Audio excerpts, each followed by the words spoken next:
All right, we are live from the Manifest floor, Future of Supply Chain and Logistics, and I stopped by this booth from Torc, and I just had to figure out what the hell is going on, because you guys got LiDAR cameras all around the truck. So, first of all, Andrew, tell us what's your full name, you're CEO of Torc, where do you guys come from, what's the high-level overview? Yeah, so Andrew Culhane, I'm actually Chief Commercial Officer at Torc.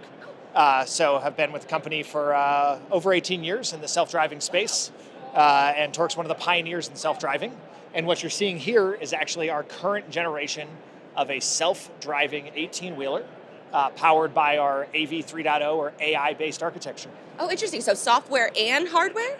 Absolutely. The hardware is actually done. I'll point right over there in close collaboration with our partners at Daimler Truck North America. Nice. And so we do that work with them on the hardware side. And then what we really do is that software, that self-driving software that gets these vehicles safely down the road.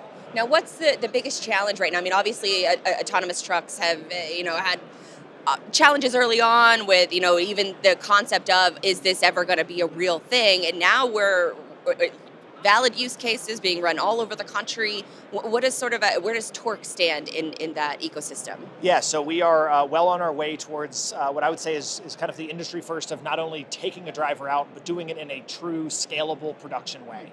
So there's been some very interesting driver out demos, which we love to see. We love to see the industry progress, and there's some competitors here doing great things as well. But really, as we say, we're running a race that's a little bit different.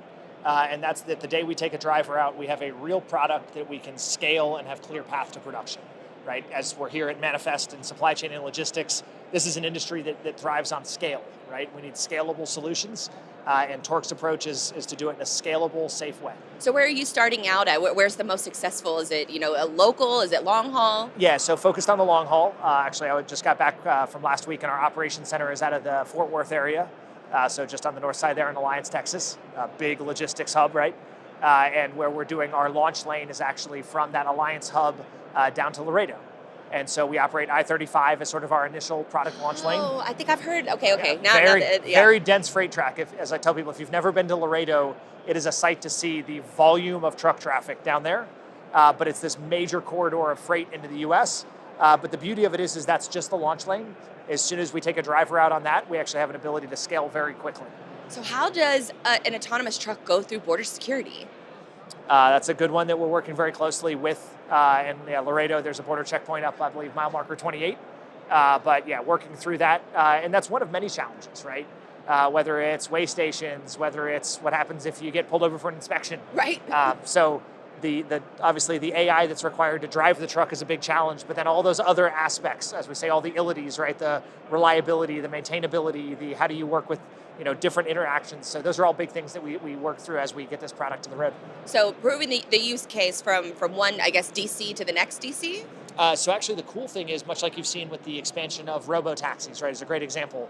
The software that we're running is far more scalable.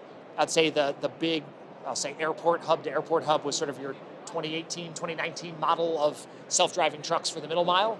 But the advancements on the AI side have really unlocked the ability to get to far more customer locations. And really the biggest thing is going to be, where's that density? The biggest thing for a highly efficient part of the supply chain is to feed it, right? So you want to see high density freight lanes, and that's why we think I-35 is a great place to start. And so what does the future scalability look like for you guys? Legislative projects or process? No, actually, current administration for the most part and most states that we operate in are very, very friendly towards autonomous trucking. Where they have regulation, it's really about trust and transparency. It's something that our regulatory team works very closely with. And really the barrier is where the customer is willing to adopt. And so we have, on our Torc side, we have what we call our Torc Autonomous Advisory Council. Pretty much all the heavy hitters in the industry are there, and they help steer where we operate. Oh, interesting. Tell me a little bit more about the advisory council. Yeah, so a bunch of members, some have been announced, so folks that we've done stuff publicly with is things like Schneider, CR England, Penske, Ryder, folks like that are really giving us the freight perspective. We are experts in AI and self-driving, right? Daimler Truck are experts and world-class in building, selling, maintaining trucks. But at the end of the day, the logistics, the carriers, the shippers, they're experts in what they do. And so, we don't pretend to be smarter than them. We want to make sure we're having the dialogue, figuring out where we need to launch this product, which is actually where the I-35 came from, is them going, guys, let me tell you a lane that we have tremendous volume on, and autonomy would fit really well. And then where we go from there is really based on where they need us. With the trucks themselves, I'm curious as to how the technology evolved. I would imagine that LiDAR technology, is it LiDAR technology or is it another kind of technology? And how fast is it evolving? All of the above. So what you see on the truck over here has LiDAR in different forms, so ultra long range, as well as shorter range LiDAR. We have radar, like is a traditional system in your vehicle today. We have a tremendous number of cameras. We have other sensors in there as well. And then ultimately that feeds into essentially the brain, which is your high performance computing stack. Announcement from a supplier side, that's a partnership we have with Flex Automotive and NVIDIA, and that's what's actually running in the back of this vehicle. And so you need all those pieces to come together. And that's maybe one of the biggest challenges in self-driving that makes it such an amazing problem to solve, is it's not just one piece of technology, right? You have to bring the base vehicle and the chassis together. You have to bring the sensors, the compute, and then on our side, this amazing AI-based software that gets these vehicles down the road safely. Where do you use, I guess, where does the AI, because you hear AI thrown around a lot at a conference like this, where does the AI actually come into play? The entirety of the self-driving stack. So as we say, it's an end-to-end AI stack that has other elements of traditional, we call them guardrails in there to make sure that we are obeying rules of the road and things like that. But actually the brain is essentially an end-to-end AI model. We have some unique things that, shameless plug, if you go on our LinkedIn, you can learn more about what we call our AV3.0 approach that gives us more transparency into that brain of the truck, if you will. But yeah, that's essentially the whole thing is running on AI. And so what is the driver's role inside of the truck? I mean, I know that the goal is to make it fully autonomous, but what is the driver's role currently today? Yeah, so the driver, and one of our amazing drivers is sitting right over there. The drivers are really there to ensure that every single time we get on the road, we're doing it safely, right? Every time we test, every time we go out for data collection, we are responsible road users. And I would argue that our drivers that are out on the road are the best of the best. Not only are they world-class CDL drivers, we actually train them in truck dynamics and the autonomy, everything it takes to make sure these vehicles get down the road safely every time. How far off do you think we are years-wise maybe to when it'll be fully autonomous? Yeah, so Torc has stated for a long time that 2027 is the year we'll see this at scale. Oh, wow. So right around the corner, some important milestones to hit between now and then. And the big thing I'll highlight is our approach is to do it in a scalable way, right? So you've seen driverless trucks on the road, but usually they're for a limited amount of time on one limited, very short route. That's a great approach, but making sure that everything you're doing is putting you on that path to scale. What about any existing challenges that we haven't already talked about? There's an endless number of them in self-driving, as we've seen in the robotaxi space, right? I think the biggest one is really building out those safety cases in a way that gives us our own confidence that we're doing it safely, that gives the public that confidence, that gives regulators that confidence. And that's something that we spend a tremendous amount of time on, is not just getting the software and the AI running, but making sure we have the data and everything around that to say we're doing it in a safe way. So it's like a continuous learning cycle. Absolutely, and building up the not just our opinion, but as we call them, safety performance indicators that would tell you a normal driver is one of the best drivers on the road, right? And a driver today in a truck, we can monitor them, we know when they're being safe, we can look at things like harsh braking, like swerving, that tell you, hey, they're good or bad drivers. We can actually judge ourselves the same way. And building that data up around that is really important, both in the real world, but also in simulation. So, have you had any moments when seeing this tech and hardware come to life where it's like, holy crap, this is crazy?